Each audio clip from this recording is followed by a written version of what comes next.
जी महाराज, आप जानते हो मेरा पति बहुत सीधा साधा आदमी है। हाँ मेरा देवर मुझे बहुत प्यार करता है।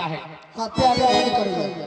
नहीं जब मुझे शादी करके डोलो बना के राज मोहब्बा में लाया, उस दिन से मेरी राज मोहब्बा के 100 दुश्मन बन गए। डर कदम रखती हूँ कि कभी मेरे राज मोहब्बा, मेरे देवर, मेरे स्वामी नाथ पर, मेरे बच्चों, मेरे बच्चों पर कभी आँच न आ जाए। मैं हमेशा घबराती रहती हूँ, डरती रहती हूँ। अब सच बताओ मेरे मोहब्बा, मेरे महल का हाल कैसा है? ठीक है, बहुत अच्छा है महाराज जी, बहुत अच्छी खबर है राज बाबा का। अच्छा, अब आप जाइए आराम कर लीजिए। अरे महाराज,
बकरी के चार टांगियो हमारा पर निकल गई, बकरी के चार टांगियो हमारा पर निकल गई।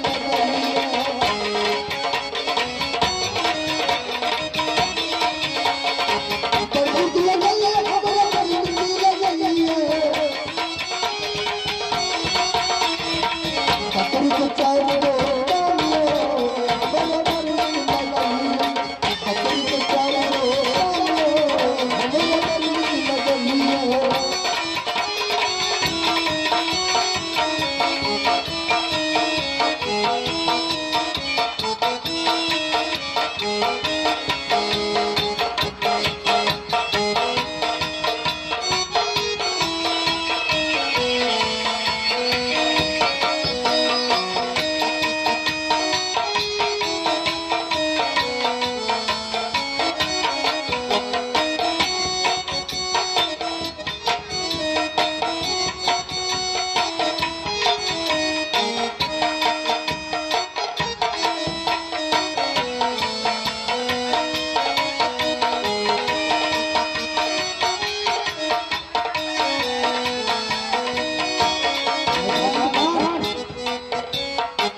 कहे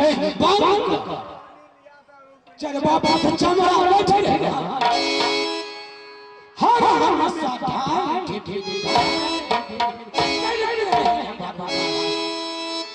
नहीं दूरा पर के बात आई दूरा पर जाते न आई दूरा पर के बात आई दूरा